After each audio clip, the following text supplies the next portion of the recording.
Hello, good morning, good afternoon, good evening, wherever you are around the world. Welcome to this webinar, CFD for Wind Comfort and Safety in Urban Areas. We really appreciate your time for joining us for this webinar. For the next hour, we will try to discover the basics and the concepts of wind engineering and pedestrian wind comfort and the effect of wind on pedestrian. So first of all, the speakers for this session, we have two speakers from two different companies because you know that this webinar will be collaboration with SimScale and Meteodyn and also sponsored by SketchUp. So from SimScale, I will be the presenter. My name is Mohammed Akram Mufak.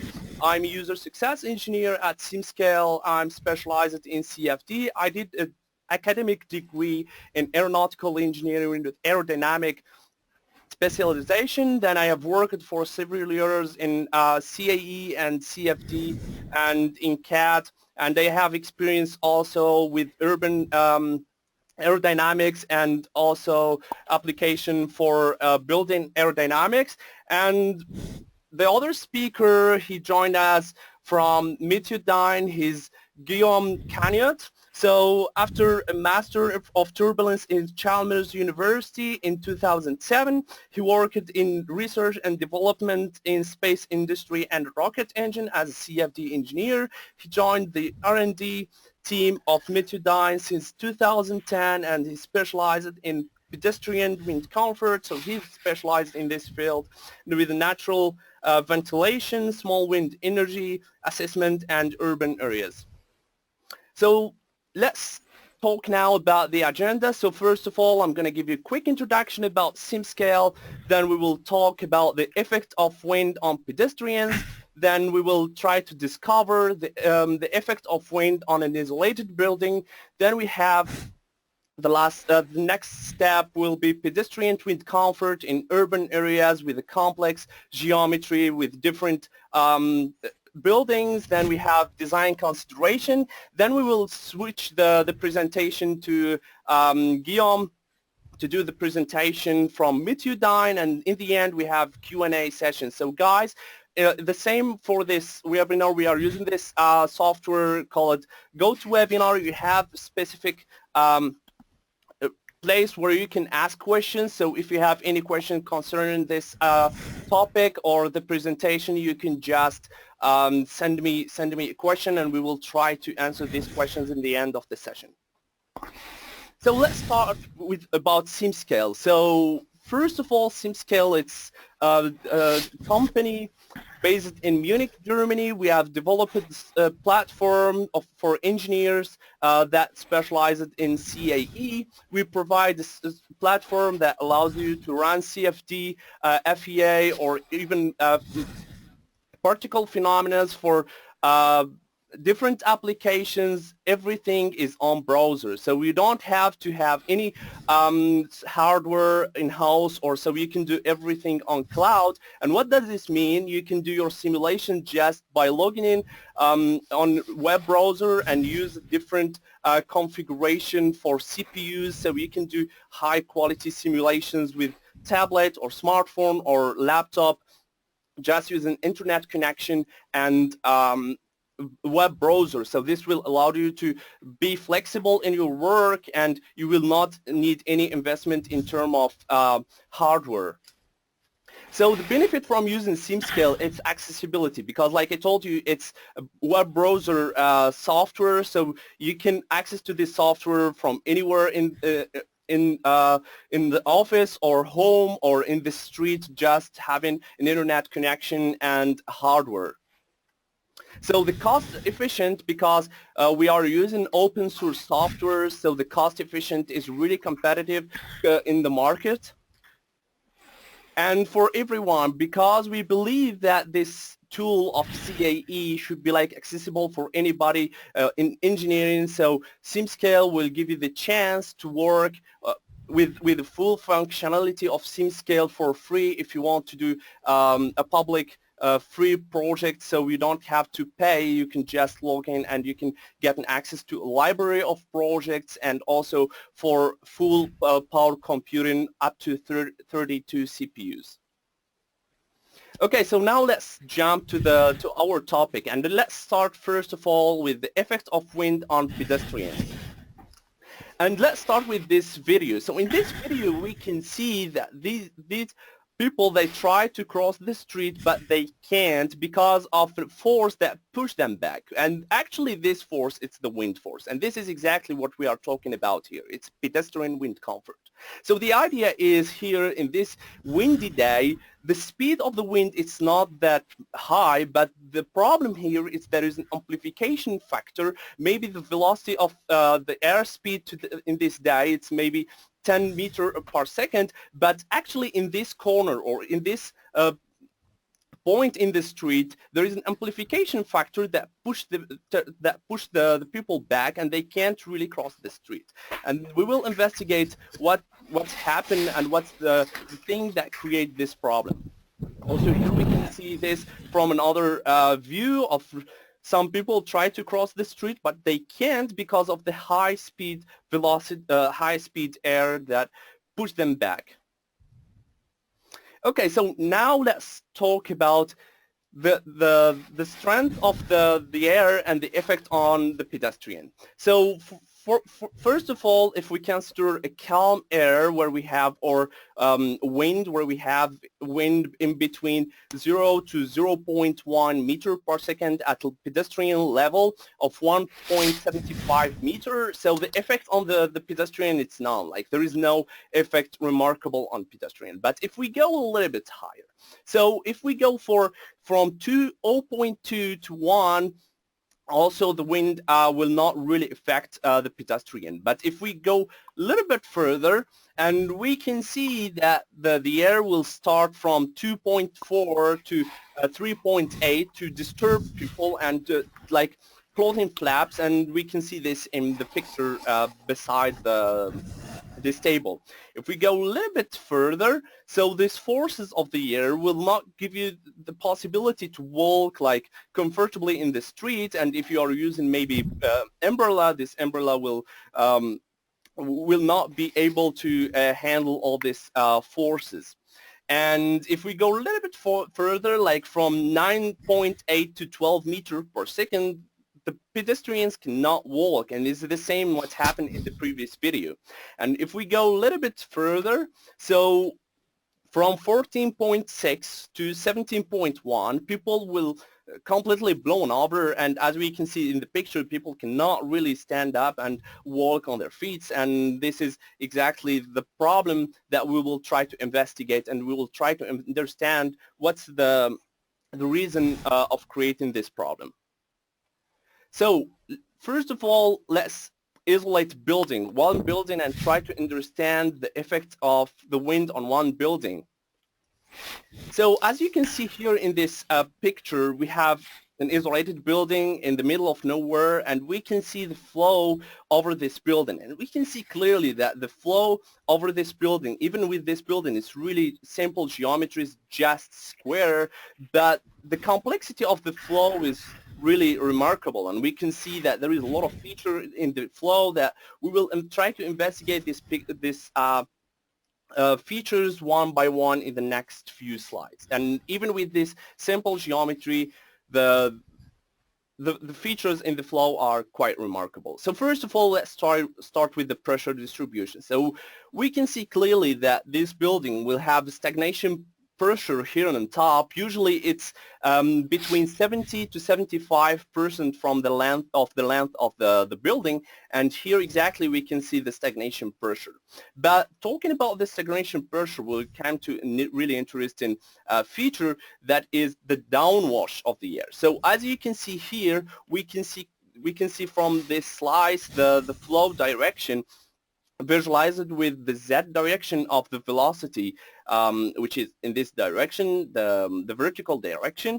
And we can see that in this point here, where is my mouse, this is the stagnation point, and we can see that there is a quantity of the air that is going down, and when this air is going down, we will like stuck in between the building and the ground, and will create a vortex that is really remarkable here. So we can see this vortex, and after this vortex, we can see there is another vortex that is created over here, and there is an interaction between the two vortices. So we will have really cascade system of vortices that are created in front of each other. And also we can see a flat vortex that is created over here because this is a flat vortex because of the load of the air from the top, so that's why it's flat. And if we want to see better this vortices, so we can see here the vortex that is created in front of the building. But the most important thing here is if we can see the velocity from the sides, we can see that it's really high velocity. And this is because of there is a difference of pressure between the front of the building and the sides of the building. So that's why the air is trying to escape with a high velocity. And this is one of the major problems that pedestrians face and designers have to take in consideration when they design their buildings. And this effect we will investigate better later in the next slides. And here we can see the second vortex that is created just in the front of the first one. And it's it's underneath this vortex, and it's a little bit lower in terms of energy. And on top of that, we can see the third vortex, which is the flat vortex, and we see this nice cascade system of vortices on top of each other. And designers have to take in consideration this effect to make sure that their buildings is safe and people are walking around are in comfortable situation. So here it's another view that we can really investigate better the effect of the side wind on the building. And like I told you, here we can see the amplification factor, which is the ratio between the local velocity and a reference velocity, which is like for our case, it's the inlet velocity. And we can see that we have an amplification factor of 2 on the sides, and this is quite high. This means if you have a day velocity, wind velocity of 10 meters per second, then in this point from the sides you will have a double velocity, so it's 20 meters per second, which is quite high. And designers always have to keep in consideration that they will not put like restaurants and terrace or place where pedestrians are really active in this region because they're gonna blown up. So here also we can see from the front that these sides, the flow is really accelerated, and these regions are really dangerous for pedestrians. And exactly this is what happened with the previous video, that people are walking just here from the sides of the building where the velocity is quite high. So now let's talk more about pedestrian wind comfort in urban area, because in the previous example we have examined just one building, but actually in reality we will never find an isolated building in the middle of nowhere, but usually it's urban area where we have a lot of buildings from here and there is an interaction between the buildings, and this is exactly what we will talk about right now. So if we will see here, we have this example of the city, and of course I have to mention that this model was provided by SketchUp, so the model you can find it on the SketchUp library, and we can see here in the red we have the this is a tram station. We can see here the tram station over here, and we have like the surrounding buildings because it's not accurate to simulate like a building in the middle of nowhere with no surrounding buildings. So here we can see our building in the middle, and also we have the buildings from the sides, and this is what we are gonna investigate. So first of all, to do this simulation for CFD or this numerical tool, we have to create discretization of our domain. So this is what we call the mesh. And in this picture, we are looking to the mesh, and we can see all these cells over here. And what we will do later, like if I want to explain it more in detail, so what we will do, we will resolve our equations, like the governing equation of the fluid in every and each cell from this cubes over here, and then we will have this cloud of values that will give us like a distribution of our quantities, physical quantities. And here we can see jumping from the CAD model to the CFD model. And it's exactly the same picture of the buildings and so on, and we can see here the velocity distribution over the buildings, and where we have like critical points where we have to improve, where we have high velocity like here and here and here, and I'm gonna talk about this in more details in next slides. And actually it's really important also to investigate the urban area from different sides, because the wind direction is not always constant, so it's dependent on the season, so the wind can change the direction. And here we can see the effect of the direction of the wind on the wind comfort generally, and here we can see the velocity magnitude over this urban city.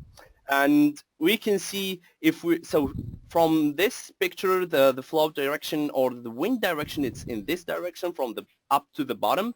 And if we look to the other picture, we can see that the flow pattern, it's completely different. And if you just change to another direction, it's completely different. And some points can be like safe and comfortable in one direction, but from the other direction, it's not safe. So we have to take in consideration that we have to assess the wind direction in our urban area before doing the simulation, because we can do simulation from one direction, but in reality the wind can change the direction and we can get a different results. Also, you can see here like it's completely different wind flow pattern.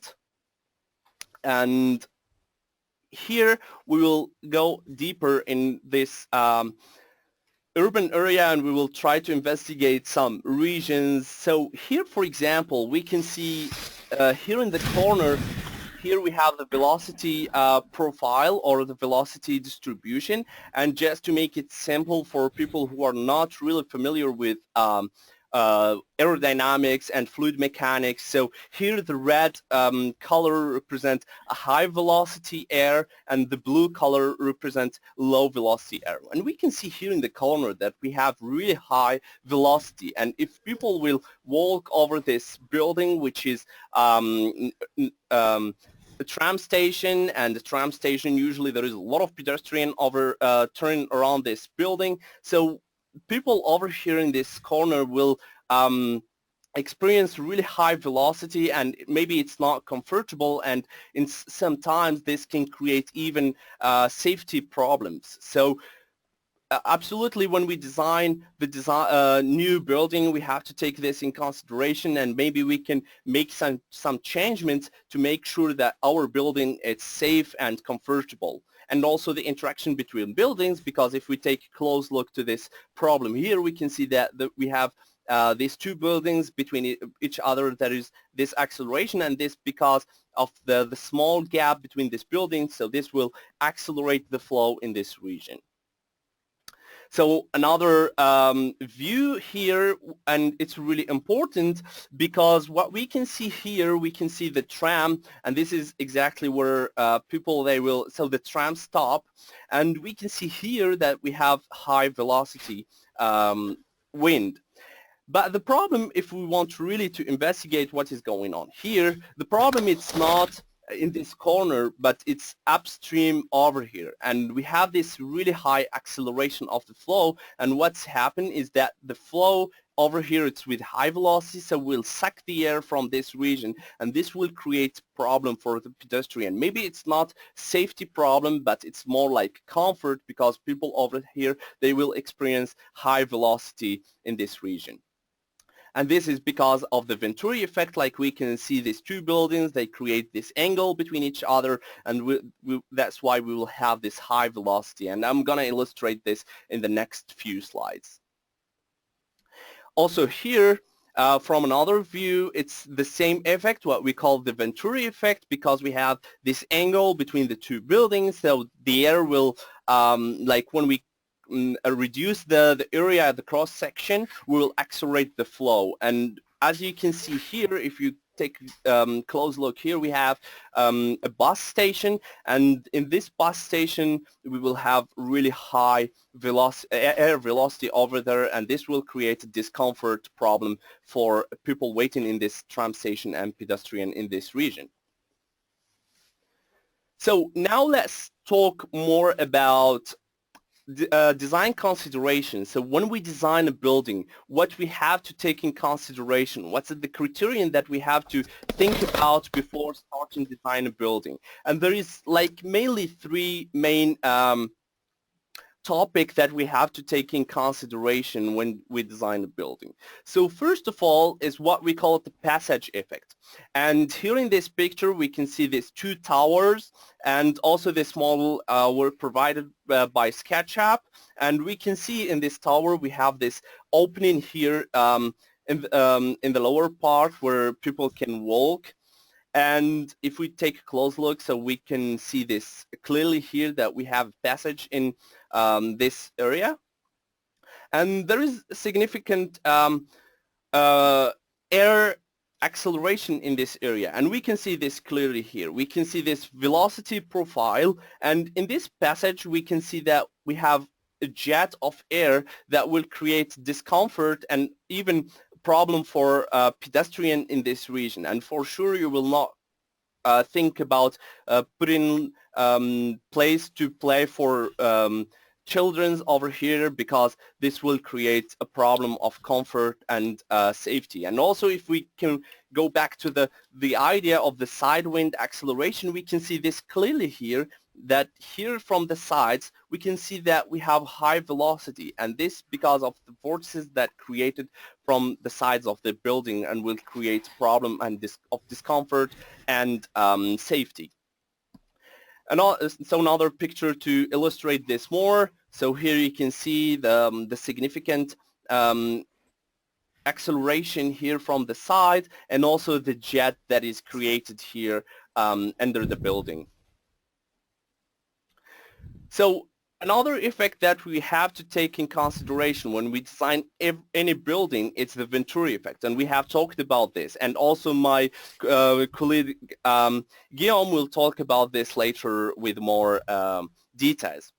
So here it's the Venturi effect, and here we can see this really clearly because of the shape of the two buildings, and this V shape will create an acceleration between the two buildings. And we can see here this clearly, that we have high velocity between the two buildings, and this is mainly because of the Venturi effect between the two buildings. Another important effect that we have already talked about, it's what we call the cornering effect, and we can see here, especially this effect is more pronounced on the tall buildings, and we can see here in the corner that we have really high velocity, and this is of course because of the vortices, because the flow will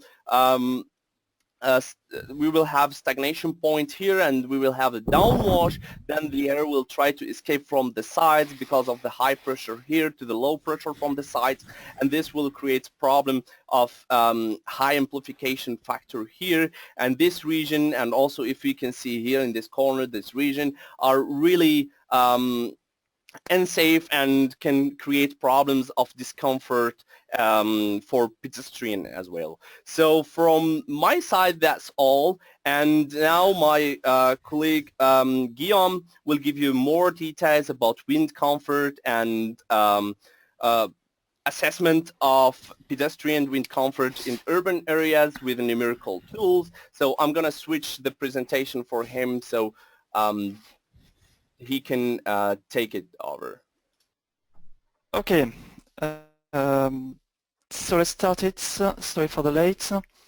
I'm going to present a little bit about our company, what we are doing. It will be only 2 slides. I don't want to bore with this one, but just to have a quick overview of what we're doing. So we are focused on wind, solar energy, climatology, and wind engineering. Basically, from the start, we are developing softwares. So nowadays, we have about 10 softwares. How we do that? We have IT engineering. We are about 20 people for development, and they actually develop those programs and also develop special platform for some customers. And we have a consulting service like the one I'm working on now, which is based on wind comfort. And we have also R&D programs. So we are about 10 people working these R&D programs. To give you an idea of what we're doing, this is some picture I've gathered from all the projects we have done. So from here we are assessing the wind energy on the wind farm. We can forecast also wind energy, or we can forecast solar energy. Here, this is the work I've done, working on wind comfort here, or here it's about natural ventilation, how much airflow you can extract from buildings. And here it's another example we have done in very large area of Barcelona to compute the wind energy. Here it's about safety issue, so we're computing the risk for the fast train that you have wind load on the side and the train is going to collapse. Here we have also computing the wind on tower cranes, and another example is wind loads over a stadium. Okay, finish with the company presentation. Let's start with the real subject today. So it's probably, I will talk with some similar thing that Akrim talked earlier. Let's start with the basic. So what is the wind? The wind is actually a motion that will induce force on bodies that you may experience, that the video Akrim showed you earlier, that you will experience outside, you will feel it on your body. This, up to a certain point, it will create a wind comfort or wind discomfort issue. And up to a high velocity, it can bring also safety issue. When people fall down, for example, that's kind of dangerous. What you should know, at least urban planner or architect should know that the winds is very different from the winds outside of urban areas. The winds usually is taken from the closest airports, and in your project you have like atmospheric boundary layer that is influenced by what you have on the ground, by the roughness, the typical obstacles like trees, like houses, buildings. All of this will affect the wind profile, and this is really different. So you have to be aware of that. So how can you design your master plan according to the wind? First, I would like to make some hypotheses. Here I will not talk about wind chill effect, humidity, solar radiation, and closing.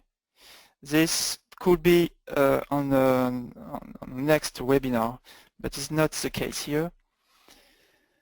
Nowadays, the wind comfort assessment is quite common practice in wind engineering world, mostly in the new urban projects, when you don't want to have some discomfort area. How is it done? Well, this is a methodology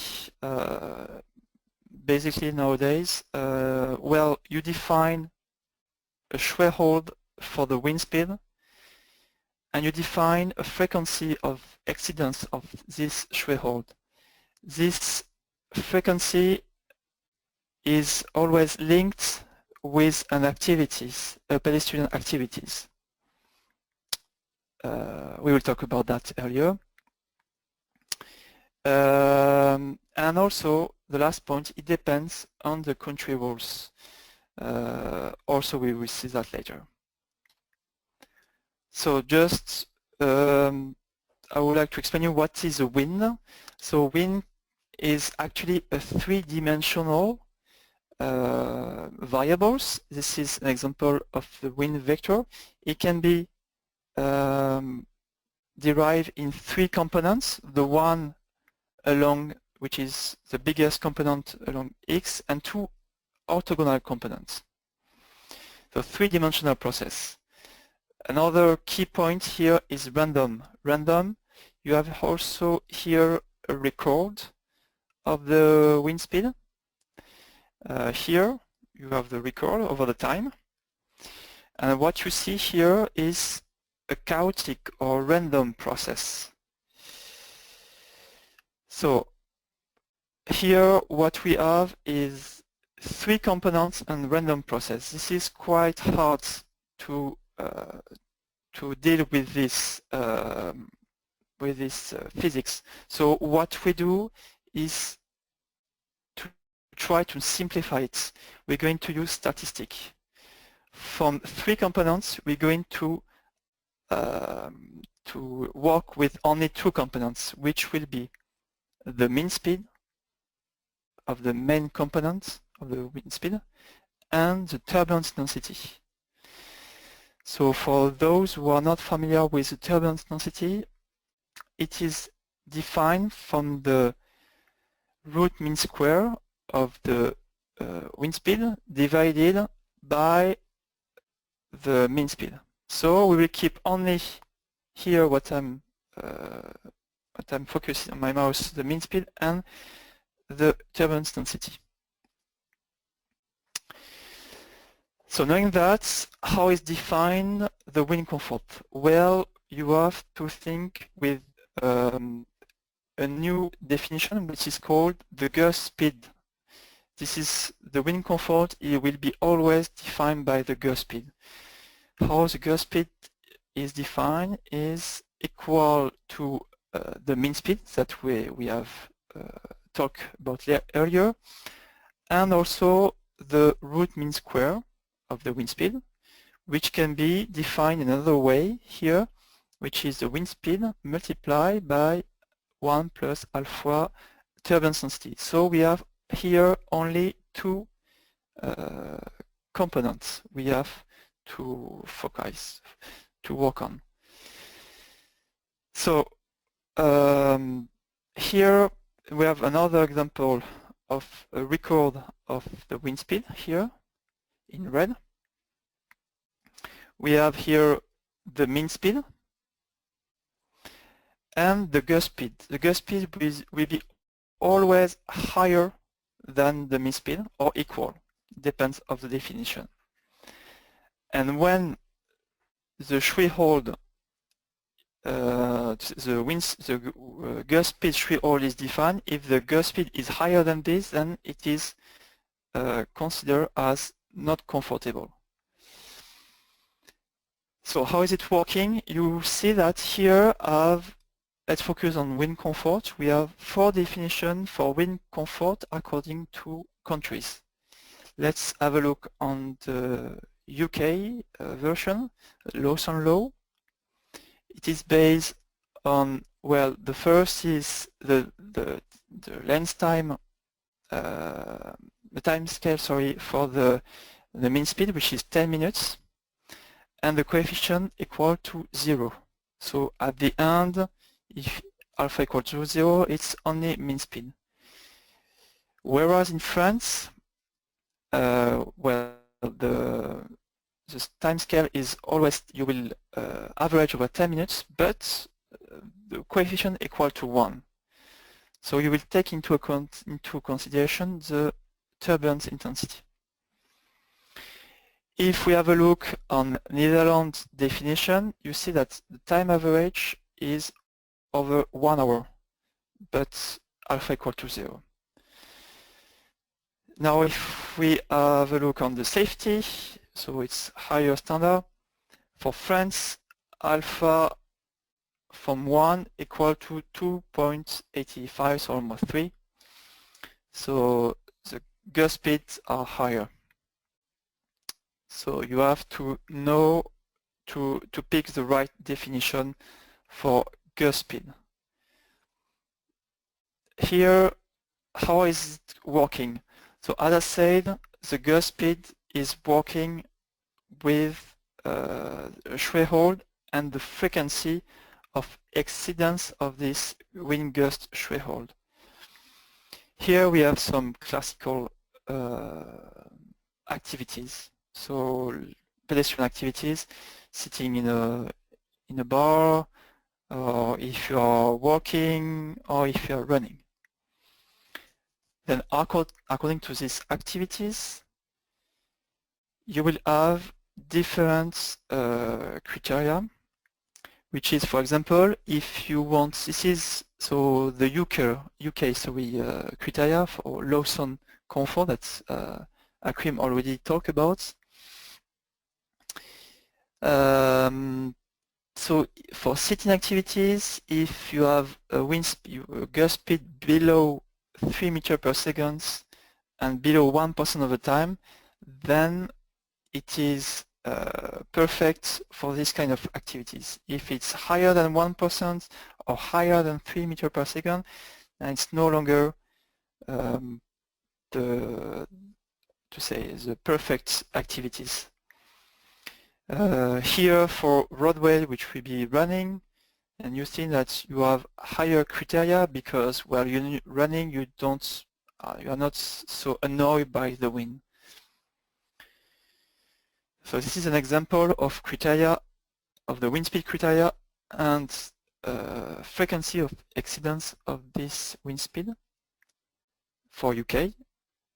Here I've gathered on this time, on this frame, different countries and different kind of activities. So you have stationary activities, you have walking activities, and this is more about, well, I would say running or walking fast when you go from your car to your house or to a mall. And different countries. So let's start with France. France, the criteria is for the wind comfort 3.6 meters per second, the gust speed, and below 5% of the times, so 5% over a year will be 15 days. If within the 15 days you don't have more than 3.6 meters per second, then it's perfectly comfortable. If we are talking about another country, Denmark for example, you see that the criteria is now 5 meters per second. So depending on the gust definition, if it's taking account time averaging and also the alpha coefficient, you see that now it's 15% of the time if you have to be below than 50% of the time. So this was for wind comfort, and here it's for wind safety for Netherlands. If you have higher than 15 meters per second, you have two different ranges. For risky sites, no more than 0.05% of the time, or for dangerous, you don't want to have higher than 0.3% of the time of wind higher than 15 meters per second. Okay, this is the guidelines. This is quite useful. You have to pick the right one for your countries. So how can you assess the wind speed that now you know the guidelines? Well, as I told you, it is really different, the wind from outside of the urban areas is usually where you can get the data. Then the one in your project, you don't know what is it. Why that? because, well, here outside it is characterized by high wind speed but low turbulence density, whereas inside your project it's low wind speed but high turbulence density, because you have a patch of different roughness in between. So this will affect the wind profile. For example, here, well, I have here an example of windrows at typical windrows at 10 meter high at the airport outside of your project. You see that the wind, the prevailing wind is coming from the east, and this is your project. I'm going to have a look inside your project different points and what will be the windrows. So for example here you see that the windrows is the prevailing wind is still the east, so it has not changed so much. Maybe the mean speed is lower. Inside the project you see that, for example, this one, the prevailing wind is coming from the south. So it's completely different. And this is why you have to be very careful of your wind data. So let's have a look why this changed so much. And this is really, well, it's the same slides or same effect that Akrim showed.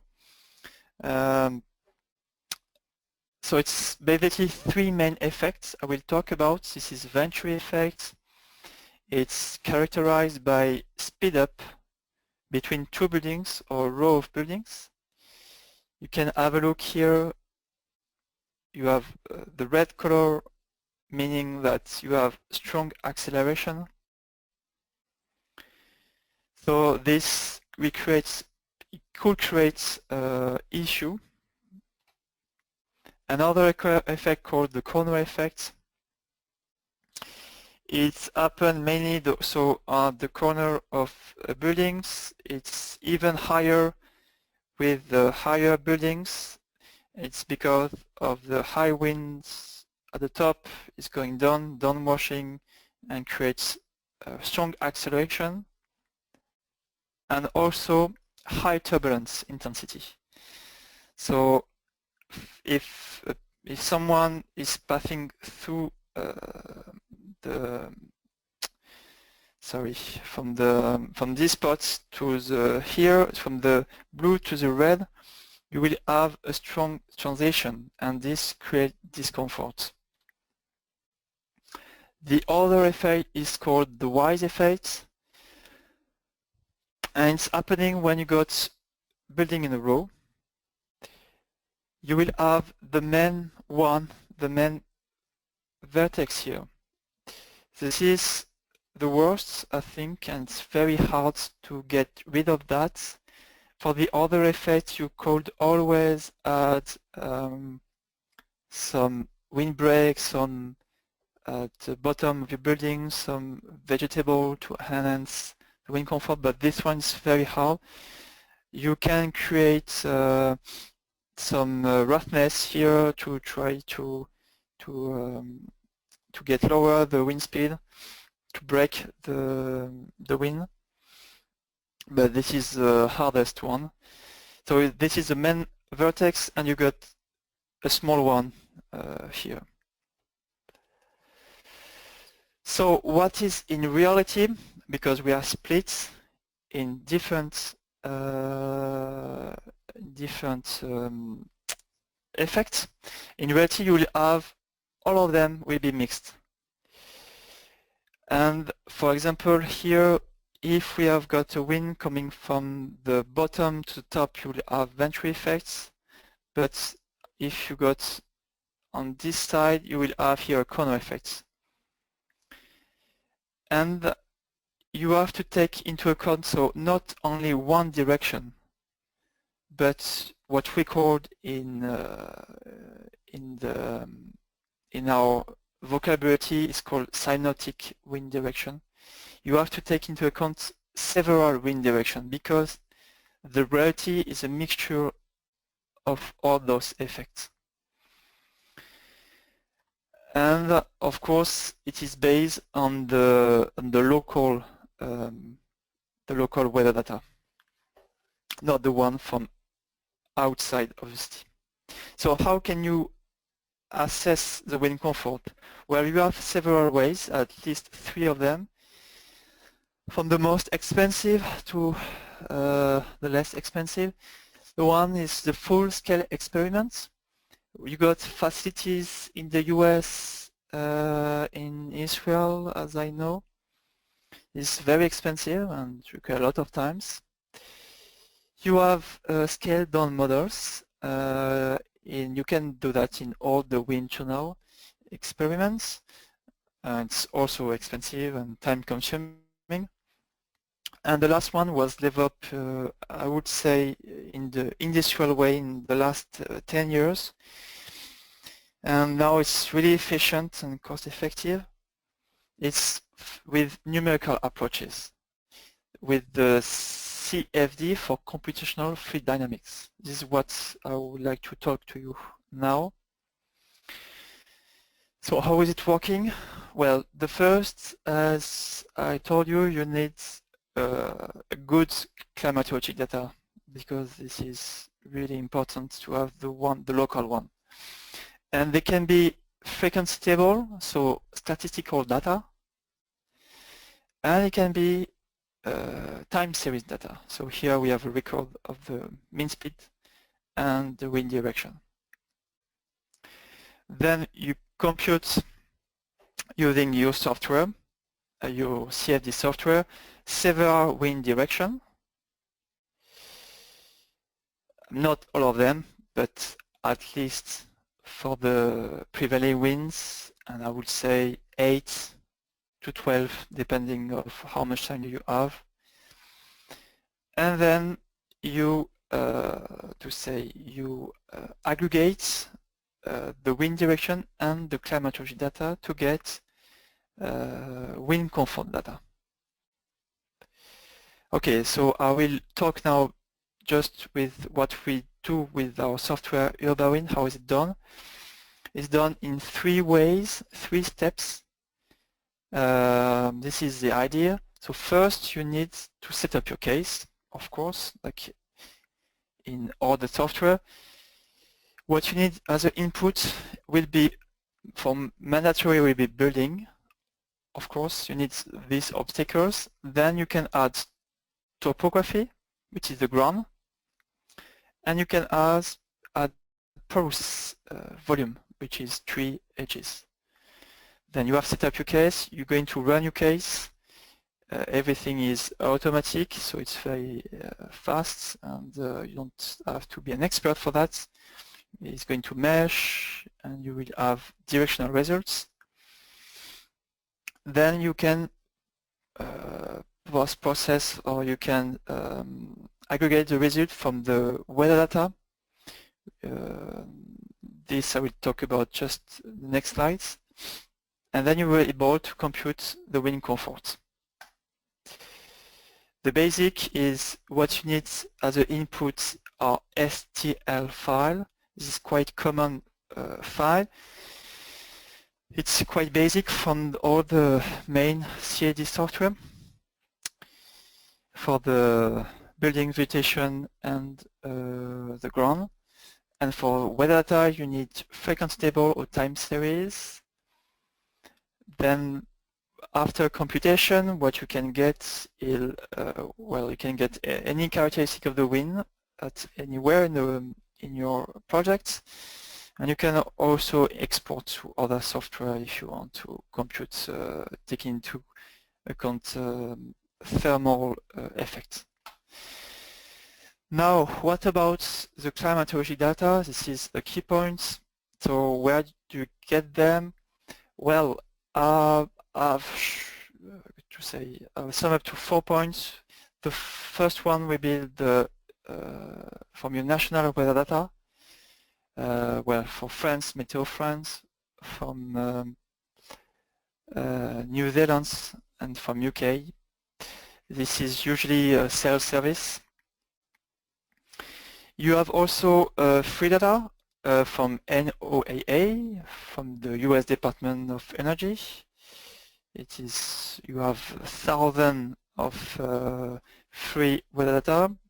You have also, we're thinking about EPW for Energy Plus weather file. You can write it down on Google and you will find a lot of, I would say, large cities in the world. And you have a software called the Meteodyn. It's not very expensive. And you have what we called reanalysis weather data with other kind of simulation, which is you can have it from all over the world. What about the weather data specifically for urban wind? Well, you can have time series or frequency table. For example, from EPW, it can read directly from the urban wind. And for time series, it's quite easy. You just need wind speed and wind direction as a column data, so it's very efficient. Frequency table, you can get it from your national provider for sure. You need some small conversions. Okay, let's have a look on the example. This is more interesting.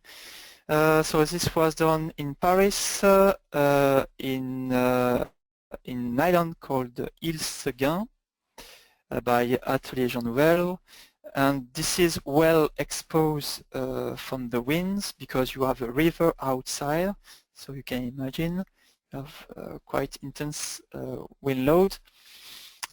And well, Jean Nouvel would like to know, like for example, here you can see you have corner effect. So how can we manage this kind of issue? So here we have some vegetation. We have to try to slow down the winds and to try to pass it over the roof. It's kind of an example we have done. It's quite a big project. Another one still in Paris for Jean Nouvel. It's some high tower. It's 180 meter high, and you can imagine that you may have some issue on the top, some safety, not comfort, but safety issue.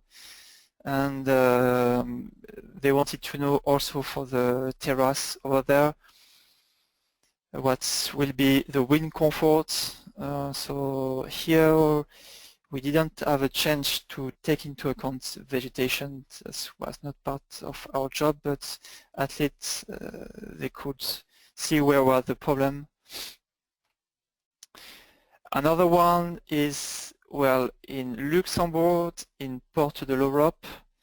It's a district area with high buildings, and what you can see here, it's a new building, this red area, it's new buildings, and they wanted to know the wind comfort on the ground, but also on some terrace. But here you see only the ground. In purple, it's comfortable for any kind of activities. When red is not comfortable at all for any activities. So this is an example of, well, probably venturi effect here, corner effect here. So this is a thing that you can have using urban wind, or I would say the numerical simulation. A little bit about the performance of our software urban wind. For I would say a simple case, 100 meter, 20 detached buildings, that will take 5 minutes over this configuration, so 2.4 gigahertz and 32 gigaoctave of RAM. So about 5 minutes for one direction. Once getting larger, it will take 25 minutes, half an hour. That's quite fast. For larger domain, 360 meter, it can take up to 160 minutes. And for very complex buildings with high building more than 100 meters, it can go up to 20 hours. But the thing nothing compared to other. This is other software that be optimized in the meshing process, and it's very, very fast. So thank you for my presentation. I hope you enjoy it. And as Akrim said, you can ask us any question in the chat panel.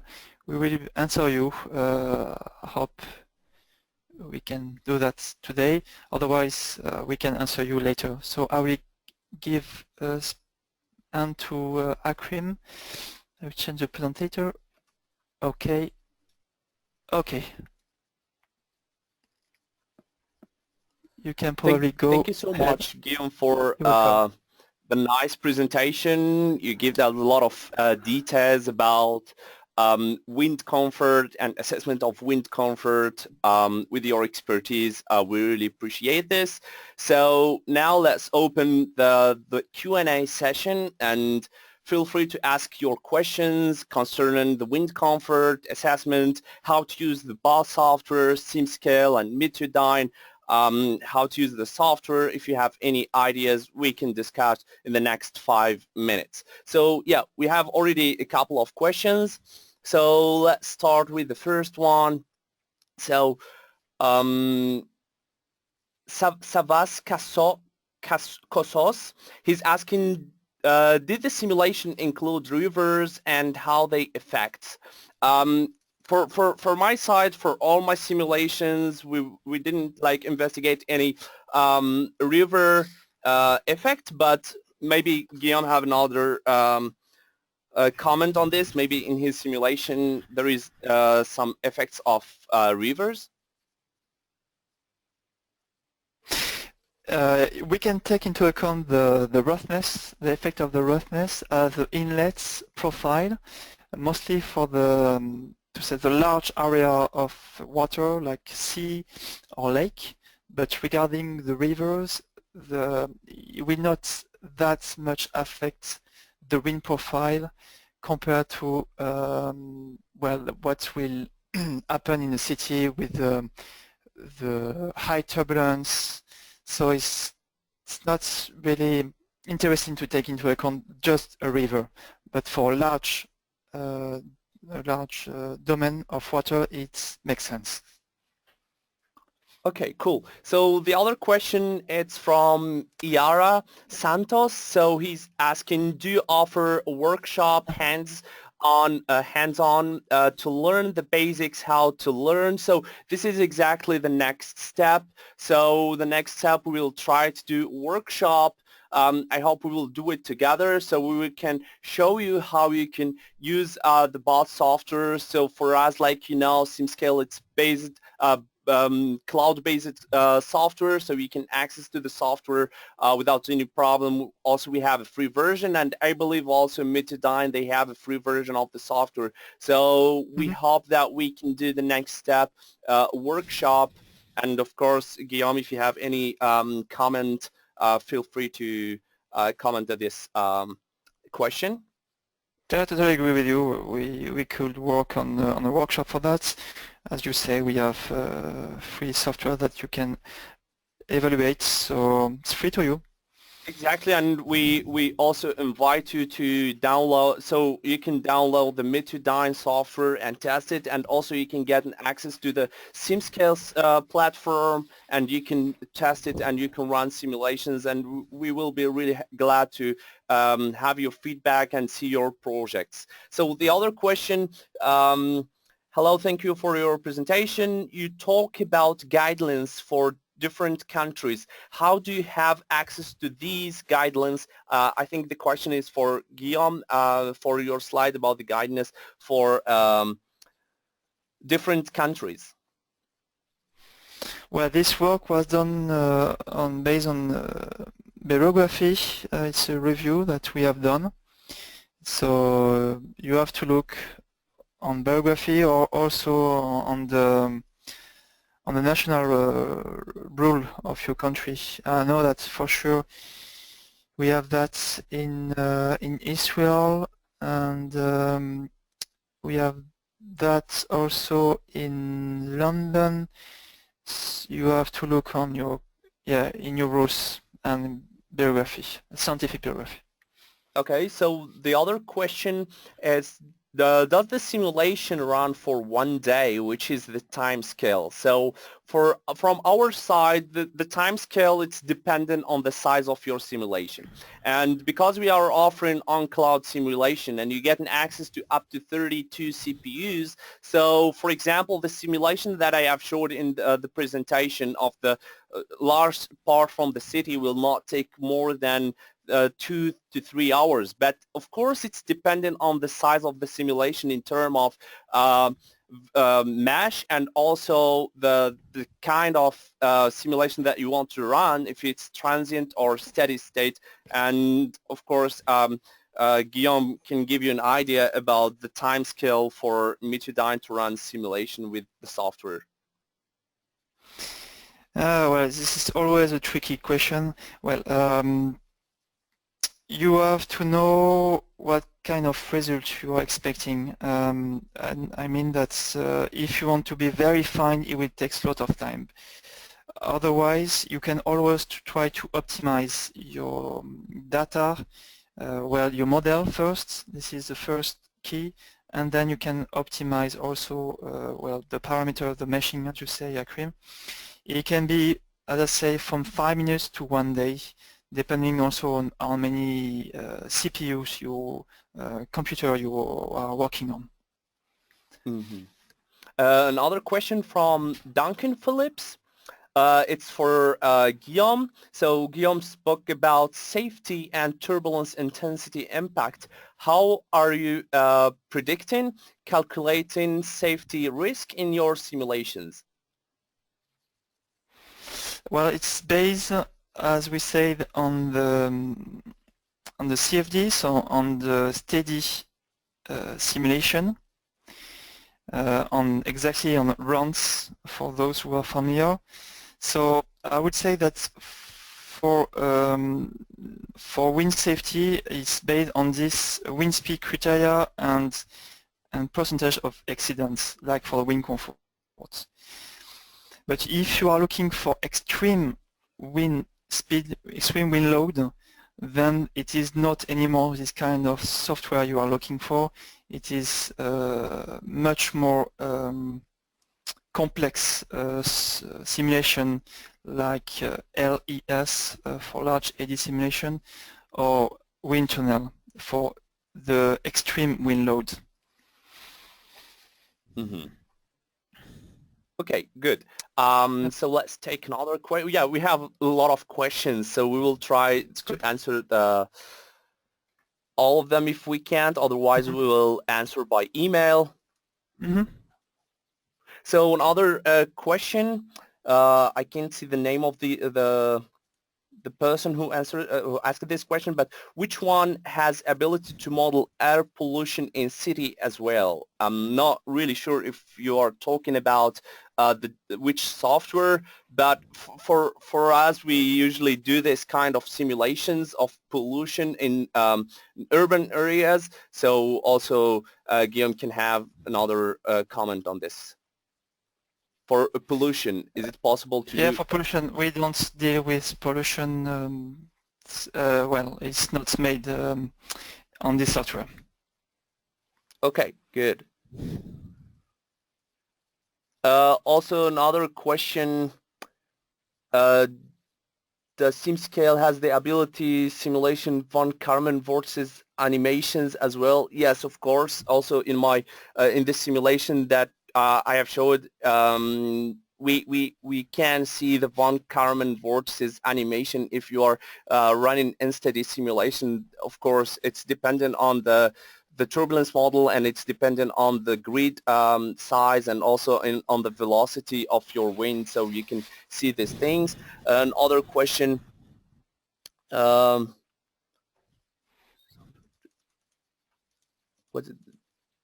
So what is the different size of your cell from 0 to 1.5 meter above ground? Question from Caroline Fourie. So yeah, you can answer the question, Guillaume.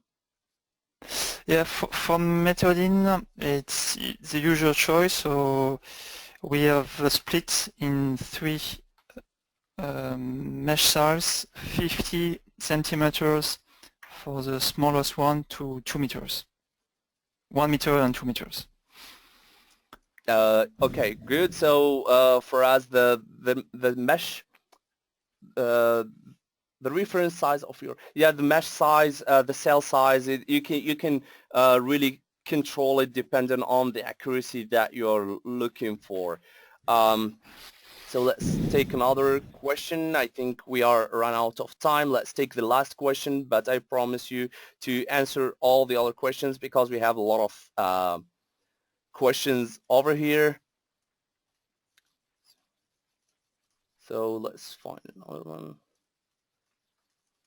Do you use your software for structural load simulation?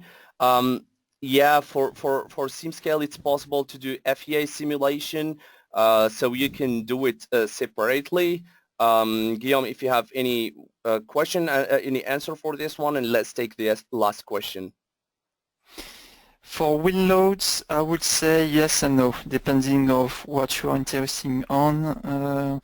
If you are focusing, as I said, on peak, on extreme value, it's not made for that. If you are interested on mean value, that's okay.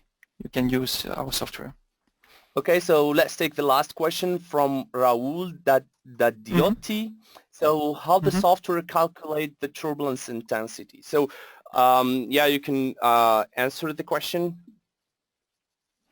For Urbarin, it is based on the turbulence model called KL. So it's a 1D equation, and we're computing the kinetic turbulent energy, so we can get the turbulence intensity. I hope I didn't lose people.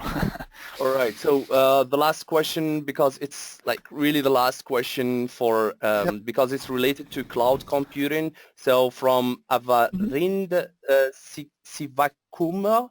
So he's asking, does the cloud-based service can be used to access supercomputers? Exactly, this is exactly what we do. So we offer 32 CPUs for users that they can access it with any hardware. It doesn't matter if it's tablet or smartphone, just simple hardware and internet connection, and you can get an access to power computing. So sorry guys, we have a lot of questions, but really we run out of time. Many thanks for your time and for all the questions. I promise that I'm gonna answer me and Guillaume all the questions. For sure. We really appreciate your time and thank you, and looking forward to see you in the next events in the near future. Okay, so for all of you, good evening and have a nice day.